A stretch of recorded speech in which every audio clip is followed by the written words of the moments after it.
Salam sejahtera bagi Bapak Ibu Guru. Perkenalkan, nama saya Herlo Pentamba dari CGP Angkatan 10 Kota Medan. Saya pada kali ini tidak sendiri, yaitu ditemani oleh Pak Rahul, Guru Pendidikan Budi Pekerti Agama Katolik di Budi Murni 3 ya Pak ya. Selamat pagi Pak. Selamat pagi. Bagaimana Pak kabarnya hari Sehat, ini? Pak. Sehat? Ya. Amin. Sehat ya Pak ya. Pak, sehat, Oke Pak, pada saat ini kita akan melakukan pra-observasi atau pra-supervisi. Ya, adapun yang menjadi tujuan kita melakukan ini adalah untuk mengetahui dan mengevaluasi bagaimana jalannya proses pembelajaran yang akan Bapak lakukan dan mengapa kita melakukan pra-observasi pada hari ini sebelum Bapak melakukan kegiatan pembelajaran. Ya, artinya supaya Bapak juga nanti pada saat observasi lebih siap dan pembelajaran yang Bapak rancang nanti lebih lancar dan bagus ya Pak ya. Oke Pak, pada saat ini saya akan memberikan pertanyaan kepada Bapak. Yang pertama, apa yang menjadi tujuan pembelajaran yang Bapak capai nantinya? Oke Pak, terima kasih Pak. Yang pertama untuk bagian tujuan pembelajaran yang ingin saya capai, yang pertama itu peserta didik mampu memahami tentang pribadi kemanusiaan dan kealahannya Yesus Pak. Lalu yang kedua, peserta didik mampu menerapkan pembelajaran di dalam kehidupannya Pak. Hanya dua ya Pak ya? Ya, hanya dua. Oke baik, terima kasih Pak. Yang kedua, bagaimana dengan area pengembangan yang ingin Bapak capai dan yang ingin Bapak lakukan pada saat observasi nantinya? Oke baik Pak. Untuk area pengembangan, yang pertama yang saya pakai itu Pak tentang pengetahuan mereka, di mana mereka harus memahami terlebih dahulu bagaimana kemanusiaan yang seharusnya kita jalankan dan kealahannya Yesus. Lalu yang kedua Pak, keterampilan Pak, di mana para peserta didik itu harus mampu untuk menerapkan ajaran-ajaran Yesus, kealahannya Yesus dalam sekolah, masyarakat maupun sekitar lingkungannya Pak. Oke baik Pak. Yang ketiga Pak, baik Pak, saya ingin mendengarkan juga bagaimana rancangan pembelajaran yang sudah Bapak persiapkan di kelas nantinya, termasuk dari segi metode dan model pembelajarannya. Baik Pak. Yang pertama untuk metode yang biasa kami pakai itu dengan metode diskusi Pak. Lalu ada tanya jawab dan penugasan Pak. Oh. Mengenai modelnya Pak? Untuk modelnya Pak, kami memakai basis masalah ataupun problem masalah based learning Pak. Oh seperti itu ya. Berarti nanti ada pada saat diskusi mereka ada juga nanti Bapak masalahnya yang Bapak berikan nanti terhadap siswa untuk didiskusikan ya Pak ya. Iya Pak. Baik Pak, yang keempat Pak, saya juga ingin bertanya bagaimana mengenai media pembelajaran yang akan Bapak pakai nantinya di kelas. Oh iya Pak, baik Pak. Untuk media Pak, biasanya kami memakai buku paket, lalu memakai PowerPoint dan laptop, begitu Pak. Berarti ada juga proyektornya Pak Ada, ya. Pak. Berarti pointernya juga ada Pak. Pointernya juga ada Pak, tersedia Pak. Oke baik Pak. Nah kira-kira Pak, bagaimana Bapak melakukan kegiatan pembelajaran di kelas ini? Kapan harinya dan pada saat les berapa? Pada hari ini Pak, hari Rabu. Oh hari ini juga? Ya hari ini Pak, nanti Pak. Les Di les berapa, ketiga Pak? Pak. Di Les ketiga ya? Ya kebetulan ini masih les pertama Pak. Nanti di les ketiga akan saya lakukan observasi. Oh iya ya, oke baik Pak. Sebelum kita akhiri Pak percakapan pra observasi ini, Ya. mungkin apa kira-kira yang bisa Bapak dapatkan hasilnya dari percakapan kita ini? Baik Pak, mungkin Pak ini sebagai pengetahuan bagi saya, terkhususnya dalam membuat sebuah observasi yang nanti ke depannya, sekaligus perbaikan-perbaikan baru untuk di dalam kelas Pak. Untuk pembelajaran di kelas ya Pak? Pembelajaran Ya? baru di kelas. Oke baik Pak, terima kasih untuk waktunya hari ini. Kita sudah melakukan pra observasi. Semoga juga rancangan pembelajaran yang sudah Bapak lakukan nanti berlangsung dalam keadaan baik dan lancar di kelas ya Pak. Siap Pak, terima Oke, kasih. demikian ya Pak ya. Terima kasih Pak. Baik, selamat pagi untuk kita semua. Jadi sebelum kita mulai pembelajaran kita pada hari ini, seperti biasa selalu kita awali dengan perikop dan selalu kita awali dengan doa. Ayo, perikop silakan. Inilah Injil menurut Yohanes. Dimuliakanlah Tuhan. Bertekun semuanya ia kukatakan kepadamu, supaya kamu jangan kecewa dan menolak aku. Kamu akan dikucilkan, bahkan akan datang saatnya bahwa setiap orang yang membunuh kamu akan menyangka bahwa ia berbuat bakti bagi Allah. Mereka akan berbuat demikian karena mereka tidak mengenal Bapa maupun aku. Tetapi semuanya ini kukatakan kepadamu, supaya apabila datang saatnya kamu ingat bahwa aku telah mengatakannya kepadamu. Teman-teman, sebelum kita memulai pelajaran, marilah kita bersama doa. Dalam nama Bapa dan Putra dan Roh Kudus. Amin. Tuhan, kami akan memulai pembelajaran mapel agama kami. Berkatilah seluruh kegiatan yang kami lakukan ya Tuhan. Berilah kami ilmu kepintaran agar kami bisa memahami apa yang telah diterangkan oleh guru kami ya Tuhan. Terima kasih Tuhan. Santo Yohanes Bosco, Doakanlah kami. Amin. Dalam nama Bapa dan Putra dan Roh Kudus. Amin.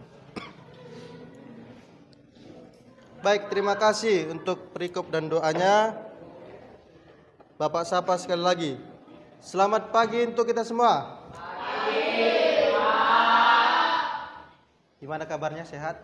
Sehat. Oke, sebelum dari itu, seperti biasa, coba semua. Kalau hatimu senang tepuk tangan. Tahu lagunya kan? Tahu. Mari sama-sama. Kalau hati, kita bernyanyi sama-sama. 1, 2, 3 ya. Kalau hatimu senang tepuk tangan. Kalau hatimu senang tepuk tangan. Kalau hatimu senang, mari bersenang-senang. Kalau hatimu senang tepuk tangan. Kalau hatimu senang injak bumi. Kalau hatimu senang injak bumi. Kalau hatimu senang, mari bersenang-senang. Kalau hatimu senang injak bumi. Kalau hatimu senang bilang amin. Amin. Kalau hatimu senang bilang amin. Amin. Kalau hatimu senang, mari bersenang-senang. Kalau hatimu senang bilang amin. Amin. Oke, baik. Semua coba semua. Tepuk 1. Tepuk 1. Tepuk 2. Tepuk 1. 1. Udah lupa. Ulang. Tepuk 1. Tepuk 1. Tepuk 2. 1. Udah lupa. Seharusnya bagaimana? Ini. Jangan ditepuk. Kan Bapak cuma bilang 1. Iya kan? Ulang, fokus. Tepuk 1. Tepuk 2. Tepuk 2. 2. Masih Moreno masih ngelek-ngelek dia. Oke, baik, terima kasih. Berarti sudah mulai fokus ya. Materi kita pada hari ini, karena kemarin kita sudah belajar tentang Yesus pemenuhan janji Allah. Sekarang kita akan masuk ke materi berikutnya, yaitu kemanusiaan dan kealahan Yesus. Wah, ini menyangkut hal yang luar biasa. Ini memahami Yesus sebagai manusia dan Allah ya. Ada dua bahasa, Yesus dan Allah. Ini. Coba satu orang, Rapa, silakan Rapa. Memahami Yesus sebagai manusia dan Allah. Yesus adalah pribadi yang unik karena ia adalah manusia sejati sekaligus Allah yang kekal. Dalam dirinya kita melihat bagaimana kemanusiaan dan kealahan dapat bersatu dengan sempurna. Oke, baik. Pertanyaannya, Yesus adalah pribadi yang unik ya, karena ia adalah manusia sejati sekaligus Allah yang kekal. Kemarin kita bahas, apa itu kekal? Selamanya, abadi, permanen, tidak akan hilang. Apalagi yang terakhir? Kekal ya, itu kekal pertanyaannya. Kekal pertanyaannya, Bang. Kekal apa yang terakhir? Tak terhapuskan. Ya. Dalam dirinya kita melihat bagaimana manusia dan kealahan dapat bersatu dengan sempurna. Kemanusiaan dan kealahan dapat bersatu dengan sempurna. Maksudnya bagaimana itu? Kemanusiaan dan kealahan dapat bersatu dengan sempurna. Kalau kita membahas tentang kemanusiaan, apa itu kira-kira kemanusiaan? Sikap. Oke, yang lain. Sergio. Kemanusiaan, biasanya kita membahas tentang kemanusiaan, hal-hal yang biasa kita dengar kemanusiaan. Oriel? Menghargai, boleh. Apa itu? Apa? Oh, mana Oriel? Oh iya, sorry. Maaf. Oke, lanjut. Apa tadi Sergio? Kira-kira apa lagi kemanusiaan? Boni? Bona, maaf. Ada banyak nama di sini ya, Bona, Boni. Rapa, silakan Rapa. Egois, menang sendiri. Egois dan menang sendiri. Itu menyangkut ke hal-hal yang negatif. Masukkan ke positifnya, Bang. Oh, sampingku Pak, banyak. Apa itu kira-kira? Jawabel. Gio? Masukku ini Pak, percaya Pak. Oriel, silakan Oriel. Apa kira-kira yang menyangkut tentang kemanusiaan? Perilaku bagus, apalagi? Pribadian. Oke, masuk kepada kealahan. Kira-kira apa itu kealahan? Menyangkut apa? Kealahan. Kita membahas tentang kealahan. Ketuhanan, apalagi? Keimanan bagus, apalagi? Kepercayaan bagus. Oh, ternyata luar biasa. Ya. Nih, dapat bersatu dengan sempurna. Artinya tentang manusia dan Allah dapat bersatu dengan sempurna. Kita lanjut. Kelahiran Yesus tanda kemanusiaan dan kealahan. Yang pertama, kemanusiaan Yesus. Ini ada kemanusiaan Yesus, kealahan Yesus ya. Yesus dilahirkan sebagai bayi, tumbuh dan berkembang seperti manusia pada umumnya. Ia merasakan kasih, pengasuhan dan pengalaman hidup. Pertanyaannya, ini biasanya hal-hal yang sering kita dengar. Yesus dilahirkan sebagai bayi, tumbuh dan berkembang seperti manusia pada umumnya. Maksudnya bagaimana? Rafa? Iya? Kuat bang, biar teman-teman yang lain dengar. Yesus dilahirkan sebagai bayi. Iya. Berarti dia tumbuh seperti manusia Pak. Yesus dilahirkan sebagai bayi, oke. Terus? Dia berkembang seperti manusia pada umumnya. Pada umumnya seperti apa bang? Gimana? Makan, minum, berinteraksi. Oke, bagus. Yang lain ada? Bona? Boni? Boni. Kesia? Oriel? Gimana kira-kira? Nih. Yesus dilahirkan sebagai bayi, tumbuh dan berkembang seperti manusia pada umumnya. Itu maksudnya bagaimana? Tadi Rafa sudah menjawab dengan jelas. Yang lain?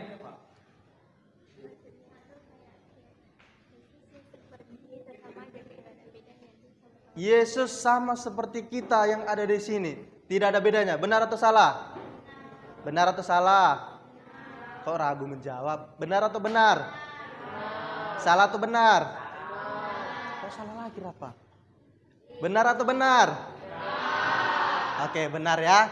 Terus ia merasakan kasih, pengasuhan dan pengalaman hidup sama seperti manusia. Ya, berarti jawabannya benar ya. Ini yang kedua. Kealahan Yesus, ini tadi sudah menyangkut kemanusiaan Yesus, kealahan Yesus. Kelahiran Yesus juga menunjukkan sisi kealahannya sebagai anak Allah yang diutus dan menyelamatkan umat manusia. Ada yang bisa menjawab ini? Rafa lagi, luar biasa si Rapen ya. Yesus juga menunjukkan sisi kealahannya Ya. sebagai anak Allah yang diutus untuk menyelamatkan umat manusia. Ya, artinya bagaimana? Seperti yang ditahu di dalam Alkitab kan Pak, Ya. Yesus dilahirkan untuk menghapus dosa manusia. Yes. Tapi juga untuk menyelamatkan kita dari dosa dunia. Oke, berarti kealahan Yesus, kehadiran Yesus ini tujuannya untuk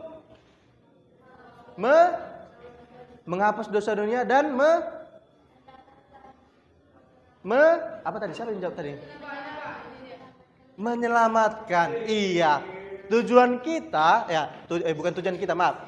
Tujuan Yesus hadir ke dunia yang pertama tadi apa? Menghapus dosa. Yang kedua, tujuan yang paling utama adalah keselamatan.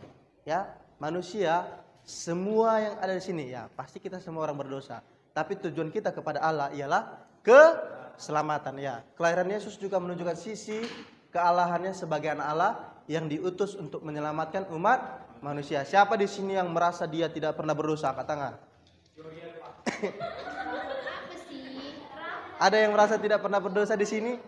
Oh, tidak ada. Oke, yang merasa paling berdosa? Oh, Rafa. Oh, kalau Bapak juga merasa paling berdosa di sini.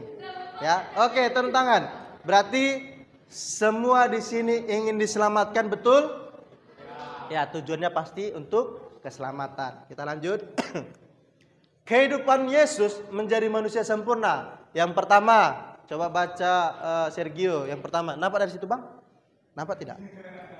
Kehidupan Yesus Ya, yang ini. Pertama. Teladan karakter. Ya. Dalam kehidupannya, Yesus menunjukkan kebajikan, belas kasih, dan kesalehan yang sempurna sebagai manusia. Oke, tahan. Teladan karakter. Dalam kehidupannya, dalam kehidupannya, Yesus menunjukkan kebajikan, belas kasih, dan kesalehan yang sempurna bagi manusia. Apa itu kesalehan? Ada yang tahu apa itu kesalehan? Kesalehan. Ada yang tahu kesalehan itu? Kebaikan. Oke. Boleh. Yang lain? Tidak melakukan kesalahan. Boleh. Apalagi? Sikap sempurna yang harus ditunjukkan Tuhan. Oke. Silakan Moreno. Tidak angkuh, Tuhan. Tidak angku. Bagus, luar biasa Moreno. Yang lain? Dep, bagaimana Dep? Mana Jepander? Ayo Jepander. Kesalehan Bang. Biasanya kesalehan itu apa ya? Kita bahasakan. Jangan dikatakan itu makanan ya. Saleh, kan ada kita dengar, oh dia ini orang saleh ini. Orang baik. Iya, itunya jawabannya. Orang baik ya. Bisa dibilang suci atau tidak? Bisa atau tidak? Kenapa? Kesalehan, kesucian, bisa tidak? Bisa, ya. Ini kesalehan yang sempurna sebagai manusia. Udah dikatakan sempurna, ya kan? Lanjut, si mana? Oh, ayo Kak. Ini yang kedua. Sisi ilahi. Namun Yesus juga menunjukkan sisi ilahinya melalui ajaran dan mukjizat yang dilakukannya. Oke, ini pertanyaan yang paling gampang ini. Apa saja mukjizat Allah Yesus? Pertama. Lanjut, yang lain. Mengubah air menjadi anggur. Lanjut, Sergio. Menyembuhkan orang buta. Apa lagi? Memberi makan 3.000. Memberi makan 5.000 orang. Lanjut. Menyembuhkan orang penyakit kusta. Tunggu, ayo, apa lagi Moreno? Kasih Moreno lah, kasih Moreno. Menyembuhkan orang kusta. Menyembuhkan orang penyakit kusta. Oke, sudah tadi. Anggun. Apa? Meredakan angin ribut. Yang lain. Berjalan di air. Ada lagi? Jawabnya? Hah? Membelah air laut. Oke. Berarti semua sudah banyak yang tahu mujizat Allah ilahin ya. Oke. Lanjut si Yobel. Yobel baca Bang. Bisa Bang? Nomor 3. Kenapa ya? Ya. Pakai kacamatanya Yobel. Ayo lanjut si Kesia. Nih, ini Kak.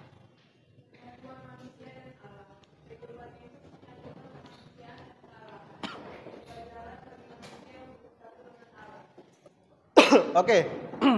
Penyatuan manusia dan Allah. Kehidupan Yesus menyatukan kemanusiaan dan kealahan, membuka jalan bagi manusia untuk bersatu dengan Allah. Contohnya seperti apa ini kira-kira? Silakan Orion. Berdoa, yang lain. Bersyukur, angkat tangan Jepander. Iya, bersyukur. Gereja setiap hari, Moreno. Membaca kitab suci. Kesia. Hah? Pelayanan. Boni. Hah? Melakukan firman Tuhan. Artinya melaksanakan perintah Tuhan. Oke. Lagi, Rafa.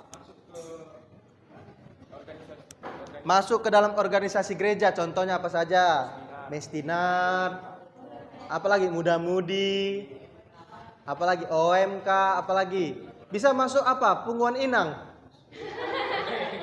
Punguan Amang udah bisa? Belum ya. Paduan suara ya. Paduan suara muda-mudi. Ayo, Maurin. Apa? Menyebarkan firman Tuhan. Boleh, sangat luar biasa boleh ya. Ini kehidupan Yesus menyatukan manusia. Kehidupan Yesus menyatukan kemanusiaan dan kealahan, membuka jalan bagi manusia untuk bersatu dengan Allah. Oke, baik. Ini dia. Ajaran Yesus mengajarkan cinta kasih. Ini kelompoknya Bapak bagi ya. Kelompok pertama nanti Bapak jelaskan. Dengar dulu kelompoknya. Ini kelompok pertama, kasih Tuhan. Kelompok 2, kasih sesama. Kelompok 3 mengampuni. Kelompok 4 kerendahan hati. Ya, nama kelompok kalian kelompok kasih Tuhan. Nama kelompok 2 kasih sesama. Kelompok 3 yang ini pengampunan. Kelompok 4 ini kerendahan hati. Dah, Bapak jelaskan dulu. Hah? Sudah Rafa, duduk dulu Rafa. Sudah? Ini tengok. Kelompok pertama, Pak, mau ngapain kita Pak? Nah, setiap kelompok ini, setiap kelompok membaca ini masing-masing. Nah, contoh kasih Tuhan. Yesus mengajarkan tentang kasih Tuhan yang tak terbatas kepada umatnya. Setiap kelompok mencatat bagiannya dulu. Nah, setelah mencatat, kalian akan menjelaskan ini, menjelaskan kasih Tuhan dari sini, lalu memberikan contohnya dulu. Minimal 2 sajalah. Paham sampai sini? Ada pertanyaan tentang ini? Nah, paham semua? Ingat kata Kak Gem? Paham katanya. Ah, sangat paham berarti ya. Paham atau mengerti. Ya, lihat. Ini Bapak kasih tahu lagi contohnya. Yang pertama, kelompok pertama kasih Tuhan. Kalian mencatat ini dulu. Lalu berdiskusi, apa maksud dari pengertian kasih Tuhan ini? Lalu memberikan 2 contoh. Ini kelompok pertama, kelompok 2, kelompok 3 dan kelompok 4 dengan waktu 5 menit dari sekarang. Diskusi artinya berdiskusi tentang ini. Hah? Kok 4? 1, 2, 3, 4. Pas loh. Udah gak apa-apa samanya itu. Gak apa-apa sama 2-nya. Oke. Enggak, kalian menyatat sesuai kelompok saja ini. Orang Rafa kan ini kelompok 4. 1 orang saja nanti. Ya, setelah itu nanti kelompok memaparkan ke depan ya, memaparkan ke depan hasil diskusinya dengan teman kelompoknya. Ya, pertanyaannya yang pertama, ya catatan. Yang pertama, kalian akan menulis ini dulu. Menulisnya, ya catatan saja ya Bang. Menulis ini, ya setiap kelompok menulis judulnya masing-masing. Lalu, gak apa-apa. Lalu membuat pengertiannya. Pengertian dari pernyataan ini. Lalu memberikan 2 contoh. Ya nanti yang maju 2 orang saja ya. Kalau padat sekali nanti kalau di sini. Ya, 2 orang saja nanti per kelompok maju, mewakili ya. Terlalu banyak kita di sini nanti. Waktunya 5 menit dari sekarang. Ya, diskusi sebentar ini. Apa? Yang pertama, kasih Tuhan. Yesus mengajarkan tentang kasih Tuhan yang tak terbatas kepada umatnya. Nanti kalian akan menuliskan pengertian. Apa sih pengertian tentang Yesus mengajarkan tentang kasih. Terus memberikan contoh. Apa contoh kasih Tuhan itu? Contoh nyata ya. Contoh nyata. Jangan yang dikarang-karang.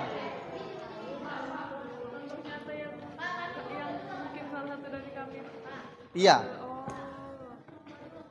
Ya, kelompok 2 ya. Ayo, berdiskusi tidak perlu ribut ya. Saling berdiskusi. Waktunya sudah hampir 3 menit. Ada mulai Ya, ayo, masih ada kalau waktunya. Yuk.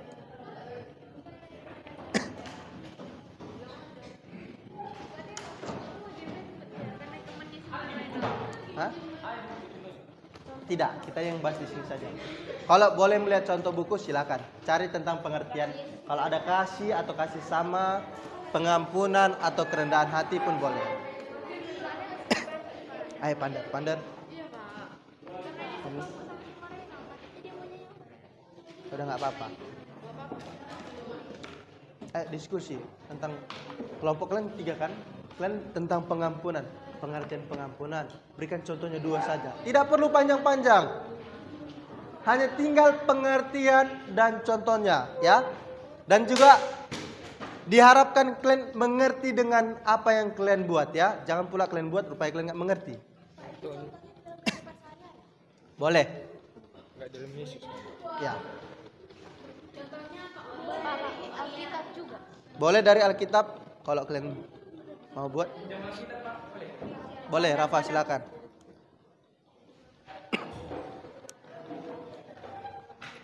Ayo, waktu kita sangat terbatas. Pak, contohnya kayak mana?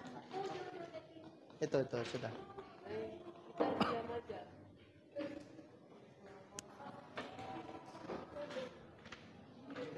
Tidak usah panjang-panjang pengertian ya. Tidak perlu 2 lembar.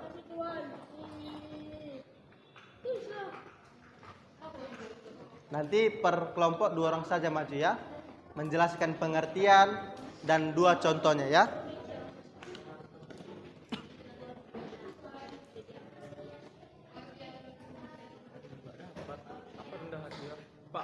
Hal yang sederhana saja, tidak usah jauh-jauh. Jangan yang jauh-jauh pemahaman kita, yang sederhana saja. Kalian tentang kerendahan hati, pengertian kerendahan hati. Yesus memberikan teladan tentang kerendahan hati dan ketaatan kepada Tuhan, ketaatan kepada kehendak Tuhan. Kalian boleh membuat Pak, kerendahan itu nanti Bapak kasih tahu, kalian tahu jawabannya. Kerendahan hati itu bagian dari perasaan setiap orang, Pak. Contohnya apa, Pak? Contohnya kami, Pak, nanti menolong atau bagaimana itu bisa kalian buat. Coba Bapak kasih tahu semua, nanti kalian tahu jawabannya. Kalian yang berdiskusi, itu namanya gunanya berdiskusi, ya.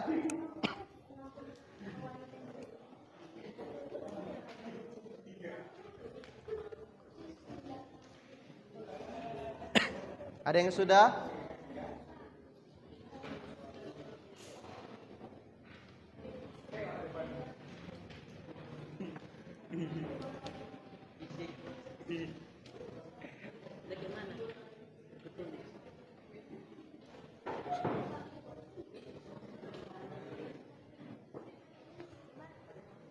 Apa?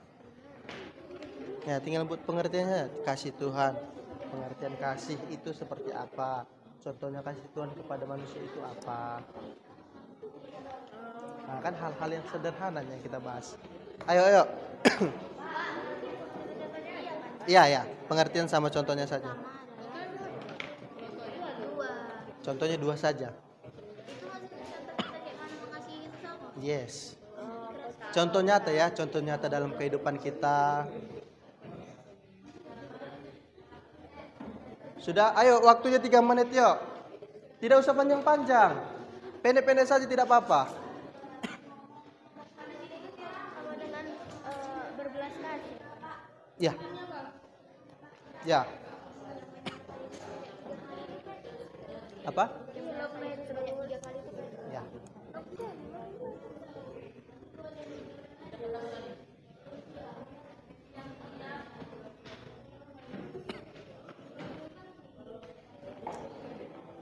Ayo 2 menit lagi yuk.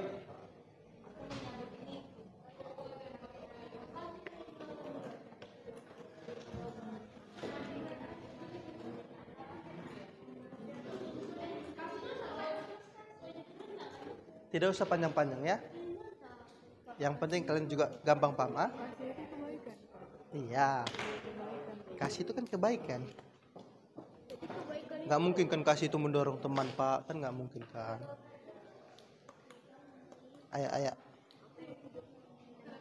Ayo 2 menit lagi yuk. Tidak usah panjang-panjang. Kayaknya kelompok yang mau siap ini kelompok 3 nih. Ayo yang kelompok lain cepat yuk.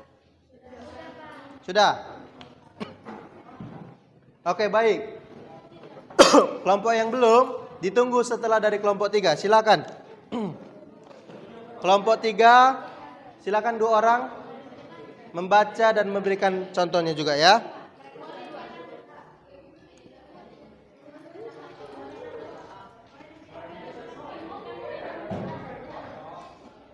Ayo, siapapun bisa dari kalian yuk.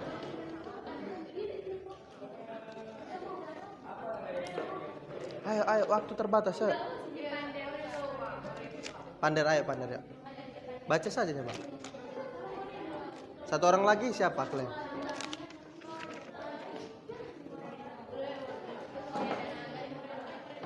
Oke. Di sini. Oke, sambil mengerjakan sambil mendengarkan ya. Perhatikan, ini dia dari kelompok 3 tentang pengampunan. Silakan. Kamu pengertian dulu, Pander. Kamu dulu baru dia contoh ya. Sudah? Sambil didengar. Kuat, Bang. Pengampunan adalah cara orang lain untuk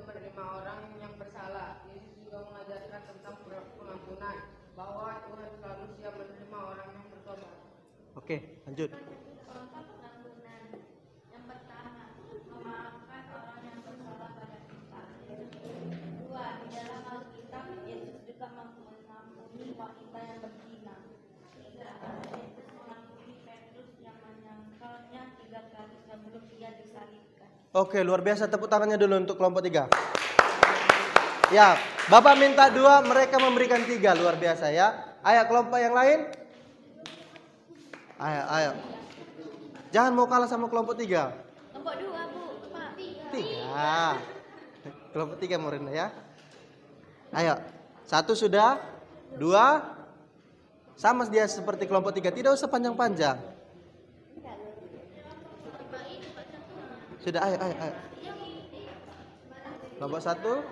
1 orang saja yang menulis, yang lainnya berdiskusi, mencari tahu informasi, ya. Sudah, ayo kelompok 4 langsung. 2 orang. Oke, baik. Sambil mengerjakan, sambil mendengar. Kita dengarkan dari kelompok 4. Ayo. Kerendahan hati adalah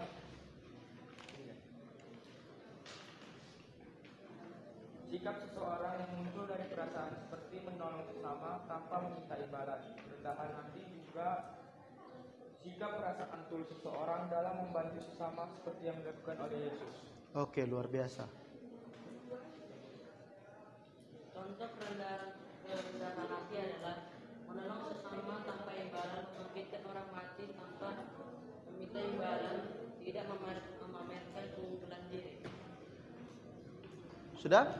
Oke, beri tepuk tangan dulu untuk kelompok 4. Oke, terima kasih kelompok 4. Lanjut.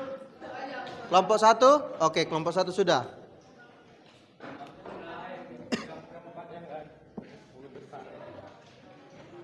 Ayo.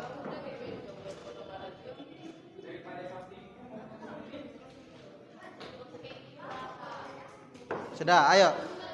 Sudah mendengarkan. Mendengarkan ya. Ayo, Rafa didengarkan. Rafa, ayo. Dengarkan ke depan. Kita dengarkan kelompok 1 ya. Apa yang tinggal?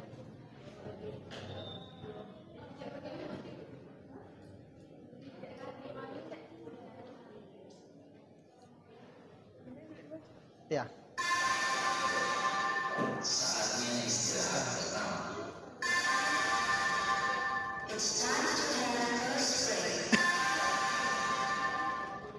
Lanjut. Pak, istirahat, Pak. Ya, nanti bentar ya. Kasih Tuhan. Pak, boleh di Bentar lagi ya. Yesus mengajarkan tentang kasih Tuhan yang tak terbatas kepada manusia. Pengertian kasih Tuhan. Kebaikan Tuhan kepada manusia yang akan selalu Tuhan berikan sepanjang hidup umatnya. Contohnya yaitu ketika orang Tuhan akan menugaskan untuk menolongnya dalam perantara wanita. Yang kedua, jika seorang pendosa bertobat, Tuhan akan mengampunya karena Tuhan akan mengampuni. Oke, luar biasa. Tepuk tangan dulu untuk kelompok 1. Ayo, silakan. Terima kasih kelompok 1. Kelompok 2, ayo yang terakhir.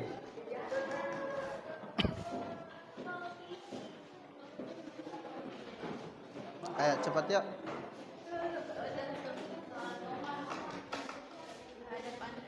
Ininya dibaca lagi, Pak, atau langsung Ya. pengertiannya? Mana? Langsung pengertian.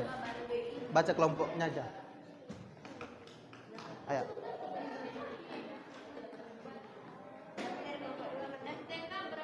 Shh, ayo didengarkan. Kuat Dep. Sesama adalah mengasihi sama kita yang melakukan perilaku yang baik kepada sesama, juga menganggap orang sekitar dan selalu menghargainya. Oke. Contohnya adalah yang pertama, memperhatikan kita seperti saat teman membutuhkan bantuan, kita menolongnya. Yang kedua, menghargai sesama seperti kita menolong orang dan tidak membedakan. Oke, sudah. Baik, terima kasih untuk kelompok 2. Beri tepuk tangan untuk kelompok 2. Oke, terima kasih. Baik, pada kesempatan hari ini berarti kita semua dan semua setiap kelompok sudah memahami tentang materi kita, tentang memahami Yesus sebagai manusia dan Allah. Maka dari itu nanti tugasnya Bapak kirim nanti lewat WA saja. Mari kita tutup pembelajaran hari ini dengan doa. doa yang dipimpin oleh yang membawa perikop tadi. Ayo.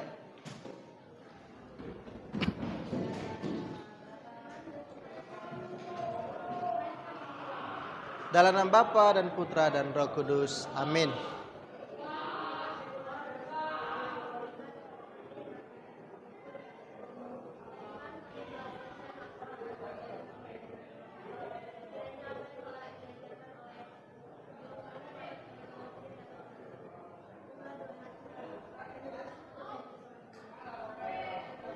Doakanlah kami. Amin. Dalam nama Bapa, Putra, Kudus. Amin. Terima kasih. Selamat istirahat. Oke, selamat pagi Pak. Selamat pagi Pak. Oke, terima kasih. Senang rasanya Bapak melakukan observasi tadi pada saat pembelajaran. Dan pada saat ini Pak, pasca observasi ini saya akan memberikan pertanyaan kepada Bapak, di mana Bapak kita tadi bersama sudah mengikuti observasinya dalam ruangan kelas.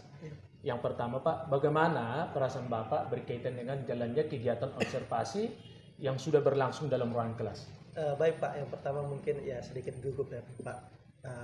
Karena gugup mungkin juga ya, Pak, sedikit ya? gugup Pak dalam Karena apa itu Pak? Mungkin belum terbiasa karena adanya observasi Pak. Oh, iya. Tapi nanti mungkin menjadi kebiasaan kita dalam observasi. Yang kedua, dalam observasi itu puji Tuhan berjalan dengan lancar. Berjalan baik ya. Berjalan Berarti dengan baik, Pak.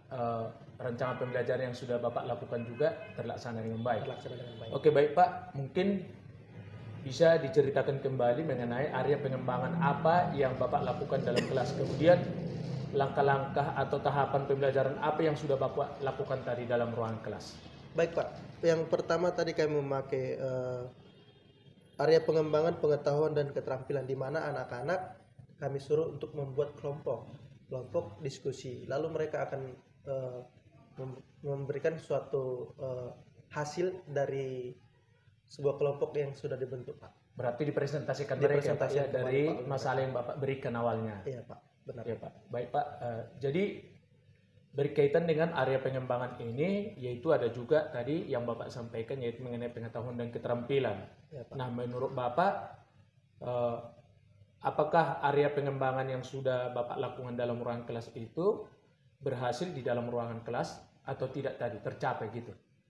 Kalau untuk tercapai sepenuhnya belum bisa tercapai Pak. Belum ya Pak karena ya? memang masih ada sedikit kendala di dalam observasinya Pak. Nah, menurut Bapak apa yang menjadi kendala itu tadi dalam ruangan kelas itu?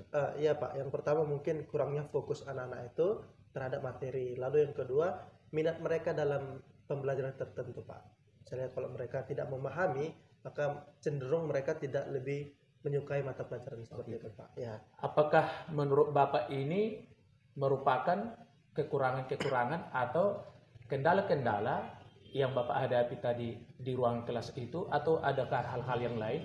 Kalau menurut saya ini menjadi hanya bagian kekurangan saja Pak.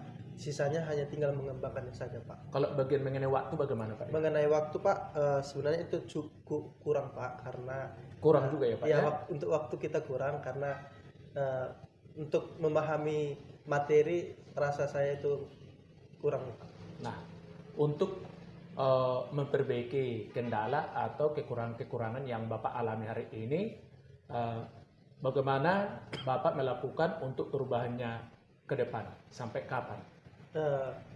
Mungkin akan mulai berlangsung esok hari Pak, di mana saya akan masuk di kelas lain dan akan mencoba mengembangkannya kembali Pak dengan segala waktu dan pembelajaran yang lebih baik lagi. Oh iya, terima kasih Pak atas jawaban-jawaban Bapak. Semoga juga apa yang menjadi rencana Bapak itu untuk perbaikan-perbaikan itu bisa secepatnya terrealisasi. Baik Pak. Baik Pak, sampai di sini kegiatan kita pasca observasi. Terima kasih juga atas segala masukan-masukan tadi yang sudah saya sampaikan. Ya. Baik Pak, terima kasih atas jawaban-jawaban Bapak tadi. Semoga juga apa yang menjadi kendala-kendala yang muncul tadi pada saat pembelajaran bisa secepatnya diperbaiki Bapak dan terrealisasi dalam pembelajaran.